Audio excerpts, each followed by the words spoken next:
नमस्ते प्यारे मित्रों। आज हम आप सबका संस्कृत गौरवम में स्वागत करते हैं। जैसा कि हम आप लोग को आज स्वरों के भेद के बारे में बताएंगे। स्वर कितने प्रकार के होते हैं? स्वर 3 प्रकार के होते हैं। स्वरों के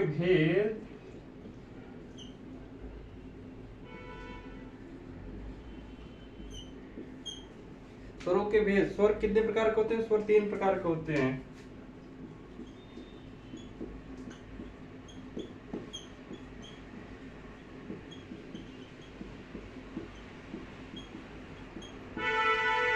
स्वर 3 प्रकार के होते हैं। नंबर 1 होता है ह्रस्व स्वर,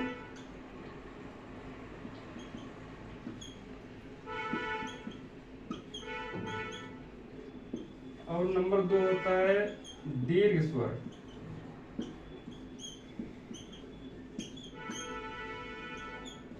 तथा नंबर 3 होता है प्लूत स्वर।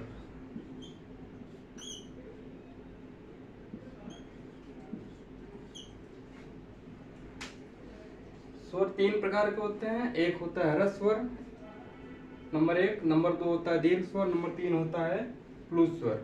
ह्रस्व स्वर किसे कहते हैं? एक बार आप सुनिए ध्यान से, उसके बाद हम लिखाएंगे। ह्रस्व स्वर होता है जिसमें एक मात्रा का समय लगे, उसी को हम ह्रस्व कहते हैं। और जिस स्वर में 2 मात्रा का समय लगे उसको हम दीर्घ स्वर कहते हैं। और जिस स्वर में 3 मात्रा का समय लगता है उसको हम प्लूत स्वर कहते हैं। एक मात्रा भवेत ह्रस्व कहा जाता है। एक मात्रा भवेत ह्रस्व, तो एक मात्रा का समय जैसे कि अ, ई, उ, री, री, ये सब क्या है? ह्रस्व स्वर है। अ, ई, उ, री, ये ह्रस्व स्वर है। और आ, ई, उ,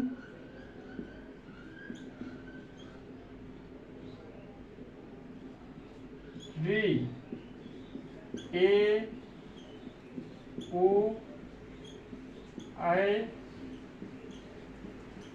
आओ, ये सब क्या है? आपके दीर्घ स्वर हैं। तथा प्लूत स्वर जो होते हैं जिसमें 3 मात्रा का समय लगता है उसको हम प्लूत स्वर कहते हैं। 3 मात्रा का समय कैसे लगा? जैसे कि हम लिखते हैं ओ, या इसमें हम ओम लिखते हैं, जैसे ओम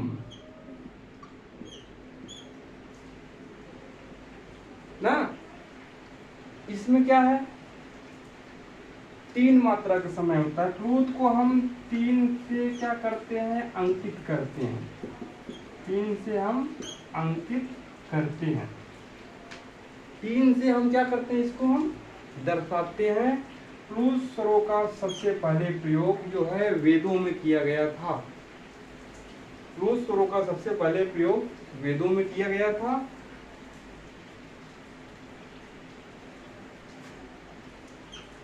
ठीक, यहाँ तो कोई दिक्कत? ठीक, हम आगे अब चलते हैं कि कभी कभी पूछता है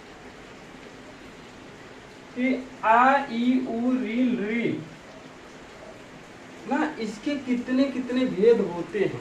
प्रश्न बहुत इंपॉर्टेंट प्रश्न है। आ, ई, उ, री, ये इसके कितने कितने भेद होते हैं? तो हम आपको बता रहे हैं कि आ, ई, उ, आ, ई, उ, ए, ओ, आए, आओ, री, ये सब क्या हैं? आपके स्वर हैं। क्या है? स्वर हैं। लेकिन प्रश्न क्या होता है कि आ के कितने भेद होते हैं, ई के कितने होते हैं, ऊ के कितने होते हैं, री के कितने होते हैं। कुल मिलाकर स्वरों के कितने भेद होते हैं इसकी बात हम कर रहे हैं। तो हम आइए आपको बताते हैं अ, ई, उ और री, इनके 18 भेद होते हैं। कितने होते हैं? 18 भेद होते हैं। आ, ई, उ, री के कितने होते हैं? 18 होते हैं। तथा री, ए, ओ, आई, औ के कितने होते हैं? 12 भेद होते हैं।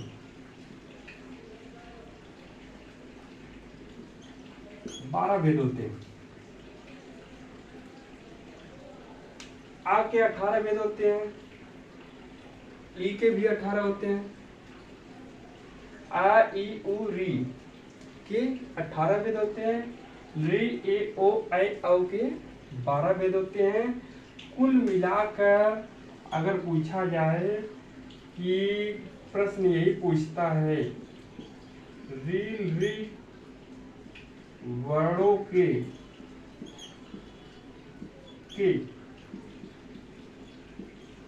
कितने भेद होते हैं,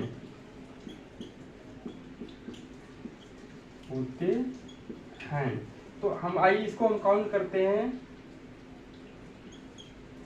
8 2 10, 2 1 1 2 1 3, टोटल कितने हुए? कुल 30।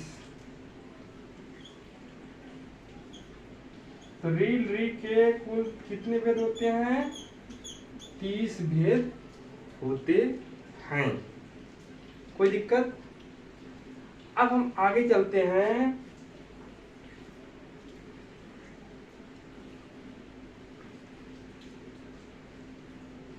वर्णों के उच्चारण काल। अगली हेडिंग है वर्णों के उच्चारण काल। वर्णों के उच्चारण काल। ठीक, वर्णों के उच्चारण काल। एक श्लोक होता है, एक मात्रो भवेत ह्रस्वो द्विमात्रो दीर्घ उच्यते त्रिमात्रस्तु क्लृतो गेयो व्यंजनम च अर्धमात्रिकम। कहने का मतलब ये हुआ कि एक मात्रा जो होता है वह क्या होता है? ह्रस्व होता है। अभी इसके पहले मैंने बताया कि एक मात्रो भवेत ह्रस्वो द्विमात्रो दीर्घ उच्यते त्रिमात्रस्तु प्लुतो ज्ञेयो च व्यंजनम अर्धमात्रिकम। कोई दिक्कत? तो इस श्लोक अगर आप याद कर लेंगे तो निश्चित रूप से आपको ये भूलेगा नहीं। फिर से एक बार हम देखते हैं। एक मात्रो भवेत ह्रस्वो द्विमात्रो दीर्घ उच्यते त्रिमात्रस्तु प्लुतो ज्ञेयो व्यंजनम च अर्धमात्रिकम। ठीक, तो आइए हम एक मात्रिक स्वर कितने होते हैं इसके बारे में बताते हैं। एक मात्रिक स्वर जिसको हम ह्रस्व स्वर भी कहते हैं। क्या क्या होता है? अ होता है, ई होता है, उ होता है, री होता है तथा ली। इसी को हम क्या कहते हैं? ह्रस्व स्वर भी कहते हैं। इसी को हम ह्रस्व स्वर भी कहते हैं। आइए इसके बाद आता है द्विमात्रिक स्वर, जिसको हम क्या कहते हैं? दीर्घ स्वर कहते हैं। द्विमात्रिक मतलब दीर्घ स्वर। जैसे आ, ई, उ,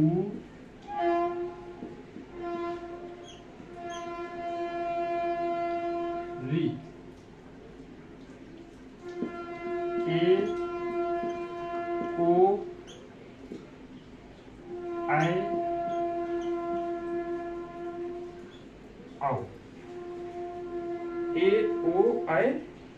आओ, ये क्या है? आपके दीर्घ स्वर। प्लूत स्वर की बात आते हैं तो त्रिमात्रिक स्वर में क्या क्या आते हैं?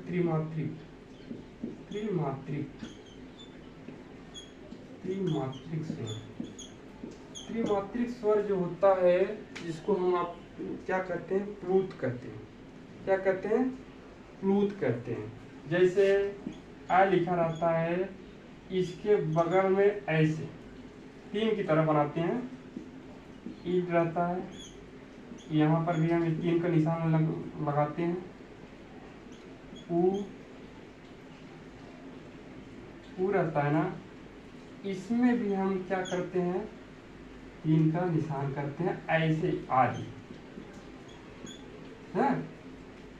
तो इसी को हम क्या कहते हैं? त्रिमात्रिक। प्लूत स्वर जहां भी रहेगा ये ऐसे उसमें चिन्ह बना रहेगा प्लूत स्वर। जैसे मैंने बताया था ओम बताया था ना, इसमें ओ में क्या है? ओम में क्या है? प्लूत स्वर है। क्या है? प्लूत स्वर है। ठीक। अब आते हैं कि अर्धमात्रिक स्वर क्या होते हैं? अर्धमात्रिक स्वर हमने पढ़ा था यही ना, एक मात्रो भवेत रसो, द्विमात्रो दीर्घ उच्यते, त्रिमात्रस्तु प्लूतो गेयो, व्यंजनम च अर्धमात्रिकम। यही पढ़ा था ना, व्यंजनम च अर्धमात्रिकम। जितने भी व्यंजन वर्ण हैं वे क्या होते हैं? अर्धमात्रिक होते हैं। जैसे क, ख, ग, घ, इसमें हलंत लगा हुआ सब में, न आदि। कुल व्यंजनों की संख्या कितनी होती है? 33 होती है। 33 होती है। ये अर्धमात्रिक होते हैं। क्यों?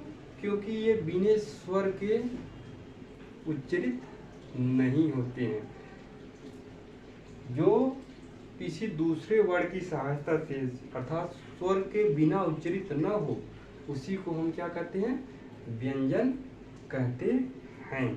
जैसे हम क कहते हैं तो इसके साथ आ निकलता है, क्या आता है? अ आता है। तो क के साथ अ है, बिना हम आ के हम क नहीं बोल सकते, इसलिए इसको क्या कहा जाता है? अर्धमात्रिक स्वर कहा जाता है। कोई दिक्कत? ठीक।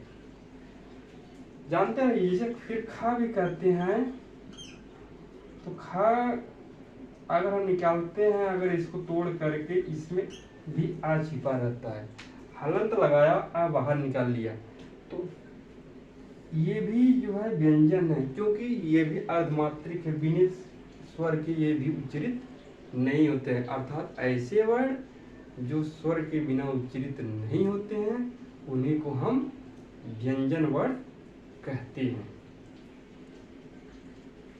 मित्रों, आज हम यहीं तक रहने देते हैं। कल से हम आपको व्यंजन शुरू करेंगे। क्या? व्यंजन वर्ण, उसके बारे में हम कल से आपको बताएंगे।